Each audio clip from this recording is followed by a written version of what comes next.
to lift it right out, back up into there. I'm going to use a bit of this water to drag out here as well, bring it right through there like that, just so you can see the effects we can get. Now I'm going to lift out a bit more where it's coming from, here. There we go.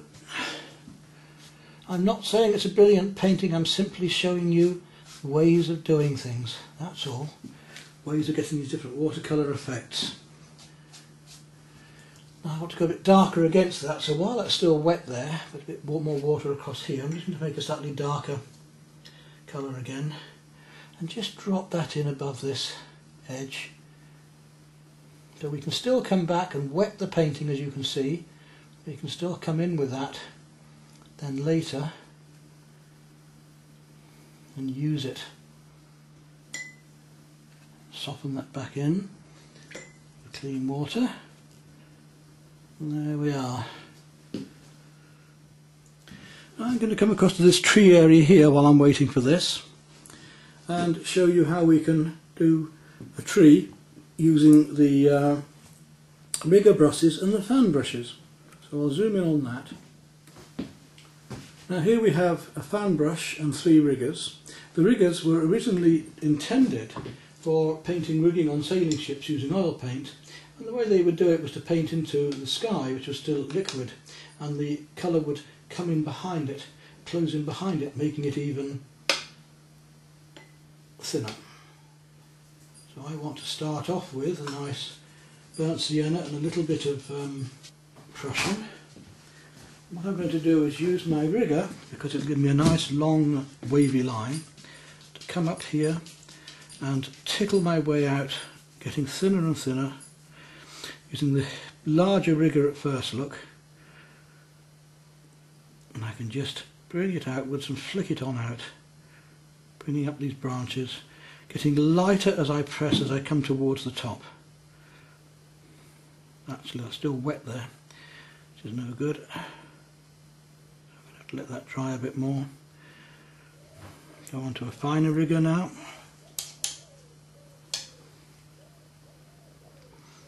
And we can really start to get these thinner branches in. So using our brush skills and pressing harder at first and then getting more gentle as we come to the top. Okay, we've got our almost winter tree there. We've got summer trees over here. Almost a winter tree here, and to make it a little bit bluer, a little bit more purple in places, a little bit stronger as it comes up into the light, a bit darker here and there. I'll leave that to dry up a bit before I come back and then show you how to use the fan brush to get the effect of the twigs at the end.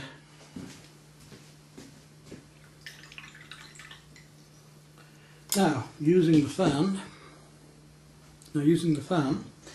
if I take some of that brown, a little touch of the sienna, and a wee touch of the, and let's just break up the edge of that fan.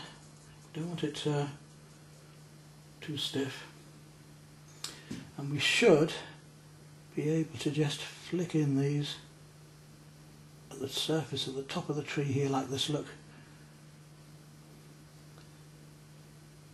to give the effect of the twigs at the end of the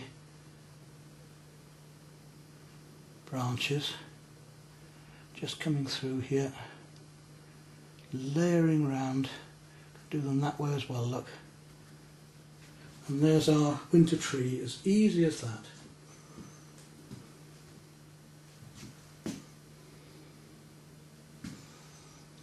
More warmth.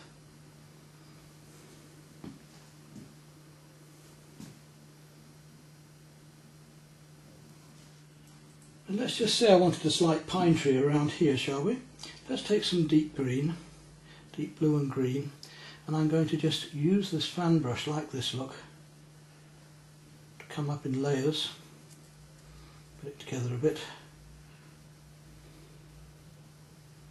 And we can start to form a fir tree that way, coming up here in the foreground. So 2 different ways of painting trees already. 3 different ways, because we've got this one, the deciduous, the coniferous, and then the deciduous without the leaves. So there we are using a fan brush. Right, next it's time to start looking at using a sword brush. They're rather nice, these sword brushes, and one of the advantages is that they are very versatile in movement. So we'll have a go at this lady now, and I want to do it in just a few brush strokes. I want to keep her nice and simple. I've already put some masking fluid around the outer edge. I'm going to take a little bit of the aureolin yellow, and I just want to do this, to say, in a few brush strokes, a little bit of yellow around the outer edge here, and down the edge of her arm here, all the way through that arm.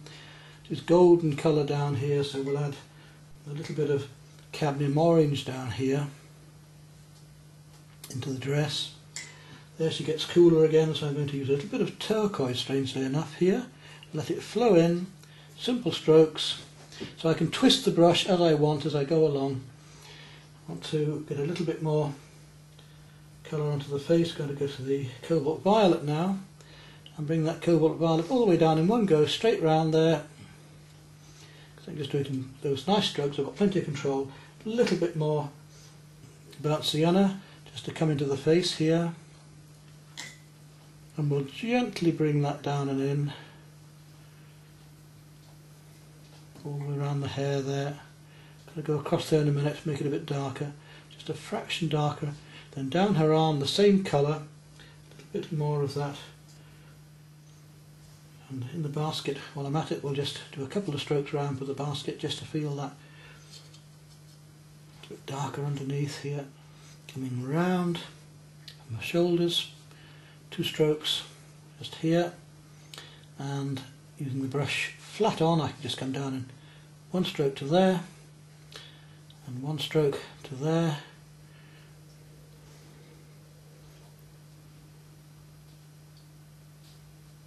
Easy as that. Across like that. So sword brush, very useful because I can use it either thinly or thickly, as I'm doing now. Look. Take that same dark colour. It should be just dry enough now to paint in the dark of the hair here. Getting down on the outside of the face. A little bit soft. Slightly darker into there. Drop a little bit more dark, especially at the side here. So keep it simple. I want to keep it simple.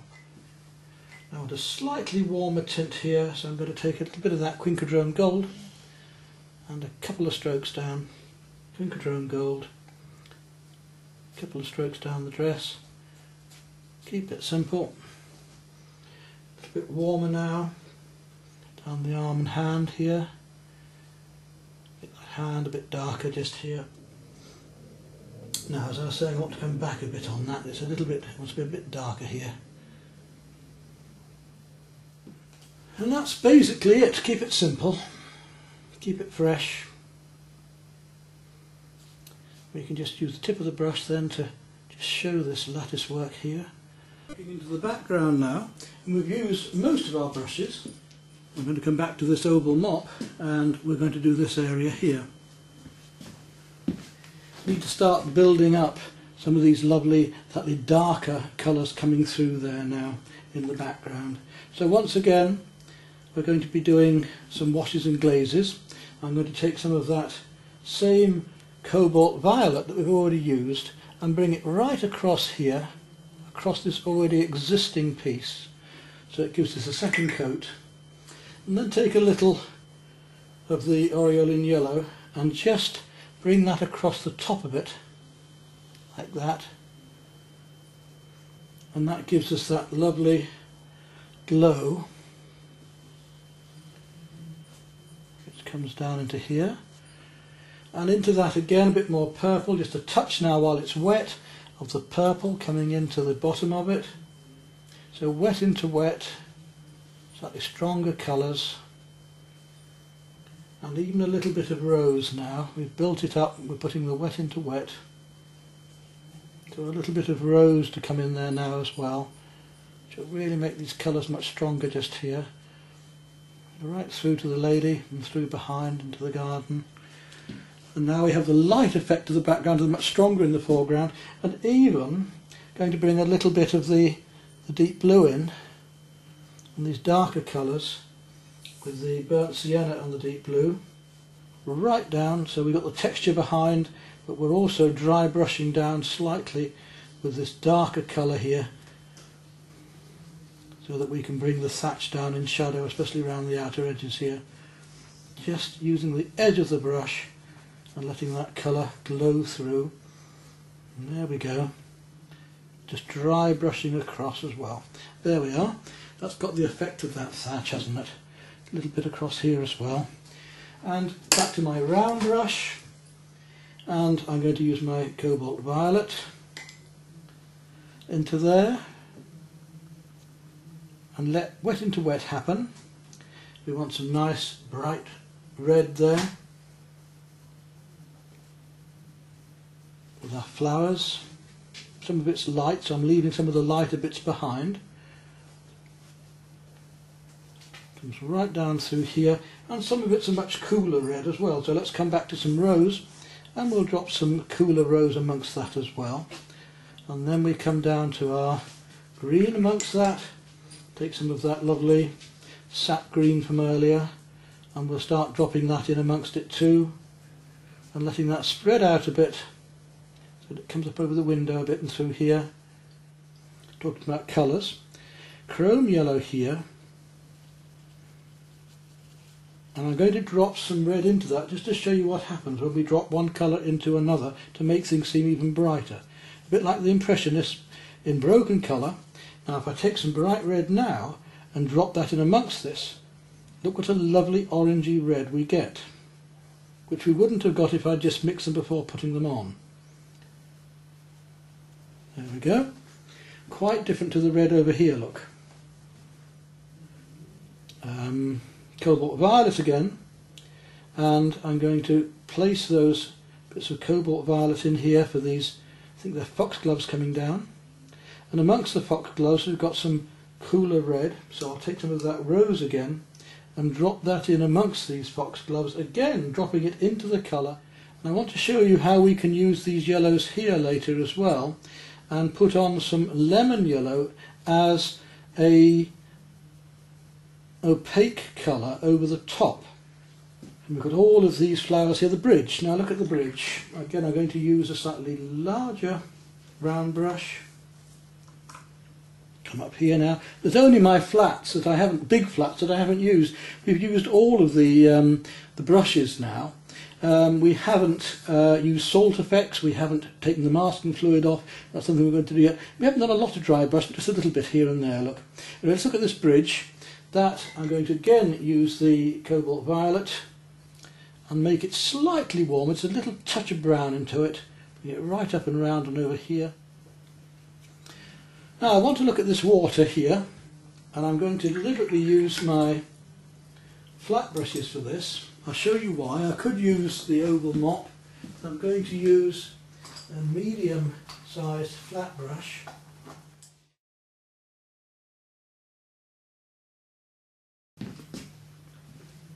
And I'm going to paint in the verticals first of all. So I'm going to take a little bit of the cobalt violet and I'm going to paint that down in the verticals first. I like to paint water by painting the depth of it first. So I'm going to paint downwards like that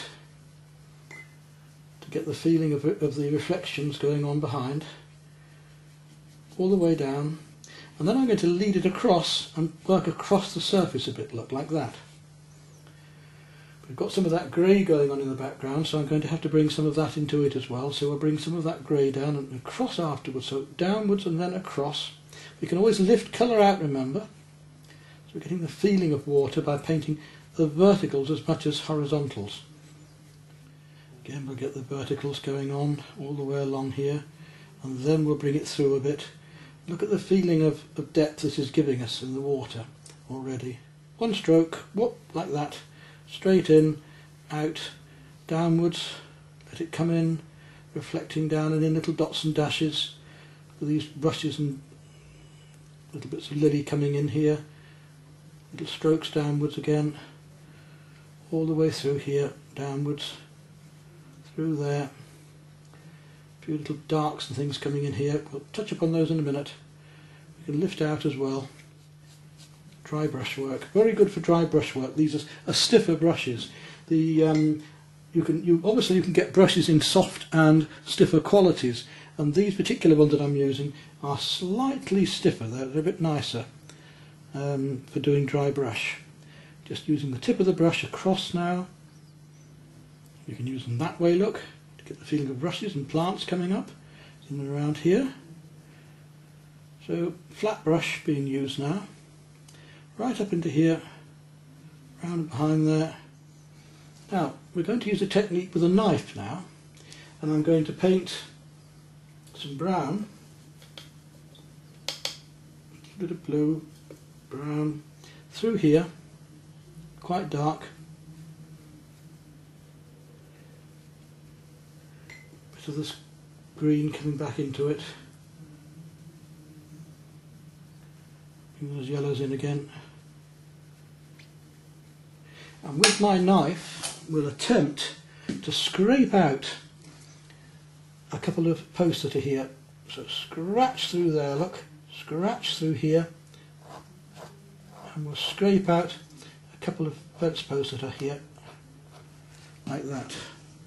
So we can scratch the paint off as well as take it out with water.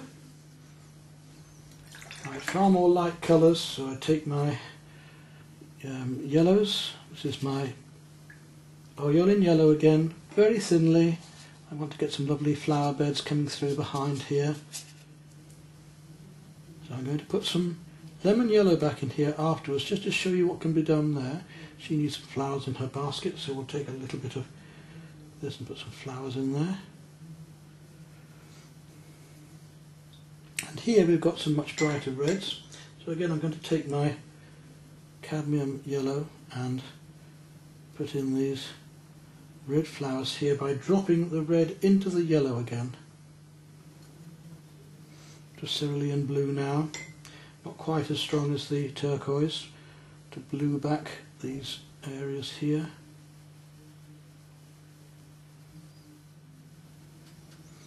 And I need to use a bigger brush there, down here. So I'm going back to my mop again to put some of these real lovely darks in, coming up in between here, happening down there, just tickling them in. Get the feel of these lily pads coming out now. The paint has dried a bit, it's still a bit wet, but it's just dry enough for me to start to paint some darks coming out underneath there, look. Masking fluid shortly, and we'll see more going on. Now I'm going to put in a colour down here.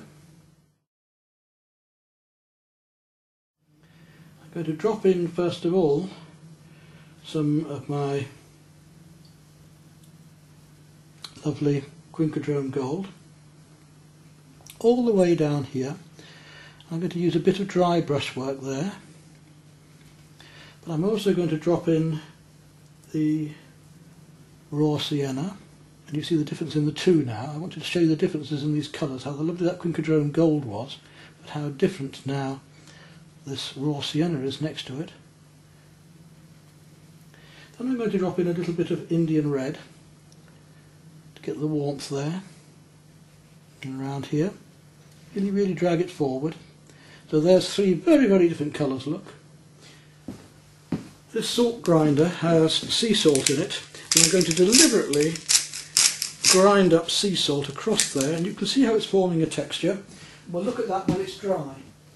So this would be a good effect for snow as well. So we've got our texturing there. We haven't used sponges yet, we're about to do that. Now taking my mop again, I'm going to go back to doing my heather over here, to drop in some cobalt violet into here again, and a little bit maybe into the pathway. While even with that salt there, don't be afraid to experiment, don't be afraid to drop things in. Right up to her arm. And we need the greens, so back to my sap green, and we'll start dropping some sap green in here.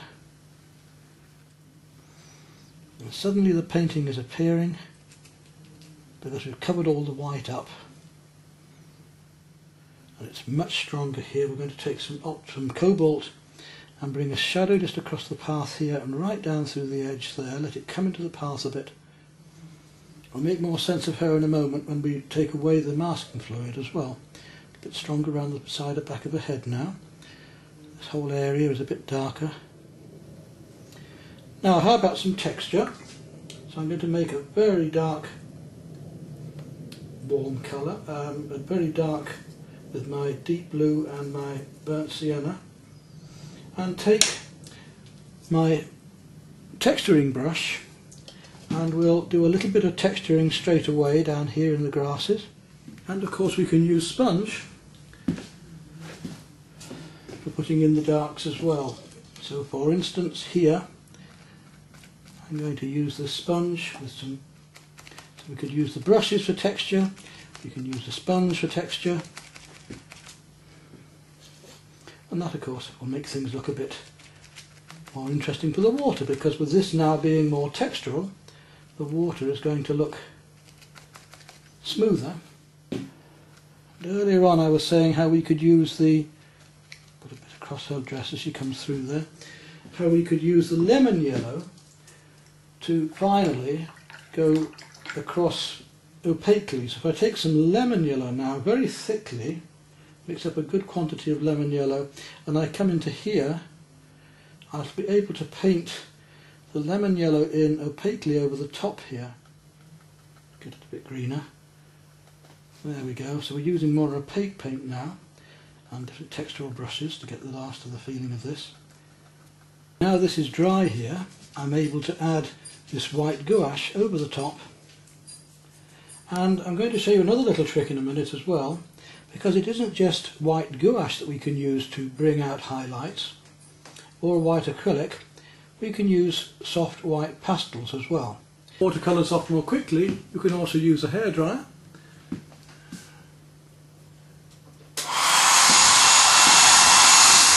Right, now is the time to remove this salt when it's dry, and you can see there's sort of quite a textural effect there. And I want to also get rid of the masking fluid now, so that's what I'm going to do, is rub harder, and you'll see these light areas coming away. And I'll put masking fluid across the picture.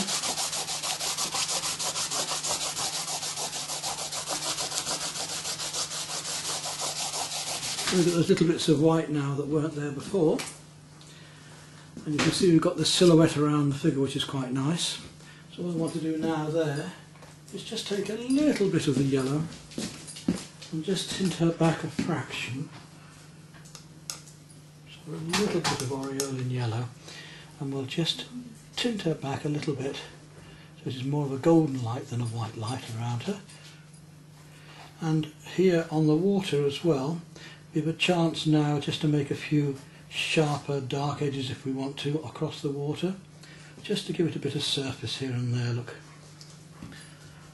So that painting's almost done. All I want to do now is take a few pastels and add a few bits of brighter colour. We'll do that when there's better light to see it. Right, we're back in daylight again now, so we can just try and finish off this painting with you. What many artists don't realise is just how versatile pastels are. You can take soft pastels and actually put them onto the paper, but not only that, we can use them with water to blend. Now I'm going to just show you a little bit about this. Let's for instance take some white paper, and we'll take a little bit of a turquoise, put it on the paper, and take a brush, water, and look how we can paint out with that. Not only that, but we can also take a darker colour if we want to go finer. Let's just say we'll take this and work it into the water itself, and we can make that dark blend in just like watercolour, or we can even take it on the brush and paint it in, look, like that, just as if it were a watercolour paint.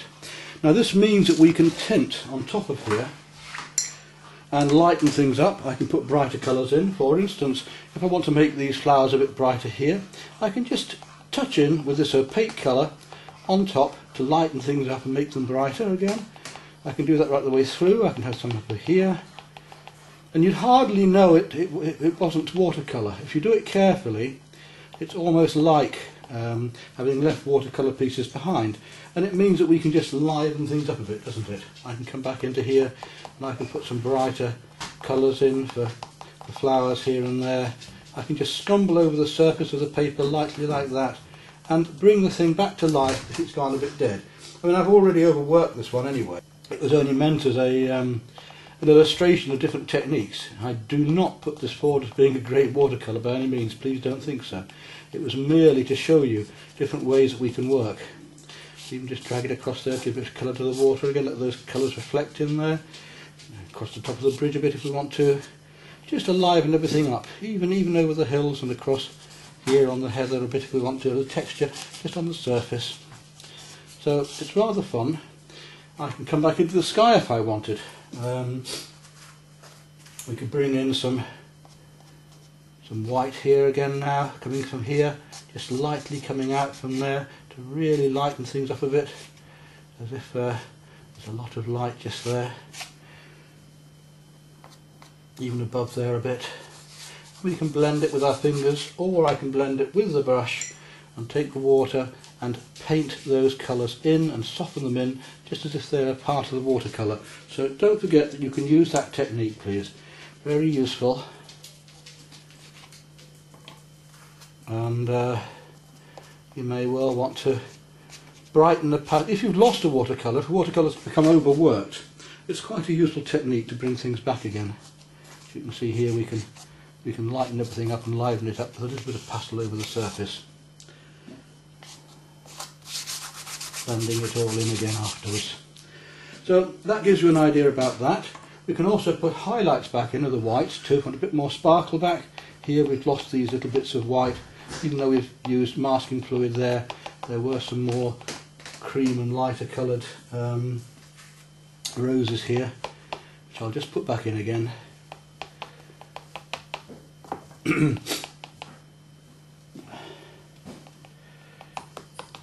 So yes, we can bring things back as well. Well, that really completes my little demonstration for you. All I want to do finally is a little bit of splatter work. I want to show you how that can work as well. So this time I'm going to use a little bit of acrylic ink just to show you how much stronger the colour is and how we can do a little bit of splattering and texturing in the foreground. Acrylic inks, much stronger than watercolours and slightly opaque, so I'm hoping for this job you'll find that they're quite interesting in making a bit of colour and texture over the top. We've just used pastel. Now let's use a little bit of these. We've got some flame red and flame orange and some yellow. So I'm going to use my textural brushes and my rake brush and a little round as well, just to show you how the inks will work. Now if we use a little round on the yellow, you'll see how opaque this stuff is. It's quite strong, look. And we can put those little bits of yellow back in here on the foreground, come in front here. It does look a little bit different to watercolour, but if we're doing a mixed medium work, does that really matter? Not really, I don't think. So we'll just use the little brush to put a few spots, dots and dashes in where we want them in the background here, just to liven things up. If I'd used masking fluid on a lot of these flowers, I could have put them in more care, but not really worried. I just want to get this effect of sunlight coming back through here again. So it's opaque, but it's slightly transparent, so it's rather fun because we can use it thinly as well in glazes. And we'll take a bit of the orange and just drop that in here and there, show you how bright that can be. All rather fun, rather nice. And the same with the reds, how bright they can be. Now equally, if I take my rake and dip that in the orange, I can just flick that and make smaller splatters, or I can take my larger brush, my textural one here, and I can use that to splatter smaller areas as well, maybe across here a bit more on the texturing of the, so that's just splattering with the brush and we're getting a bit more texture through the plants. And there we are. That gives an idea of all of the various basic techniques in watercolour. And I reiterate, I don't call this a fantastic painting, it's a purely illustrative piece just to show you those different techniques. Now let's move on to looking at a couple of my watercolours just to see these techniques being used in a more serious way.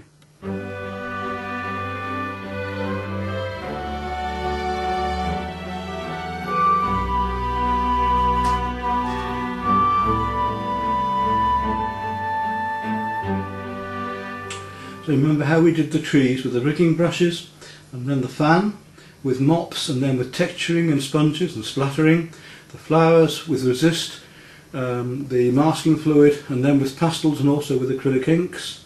How we use the flat for the water, how we use the flats for those windows in the background to get these window pane effects of just putting in the darks and leaving the lights behind. How we dry brushed across the surface of the roof, how we've used wet into wet and wet next to wet in the backgrounds here and for the sky and so on, how we lifted out with the sky, all of these various techniques and more in one painting just to show you how it works.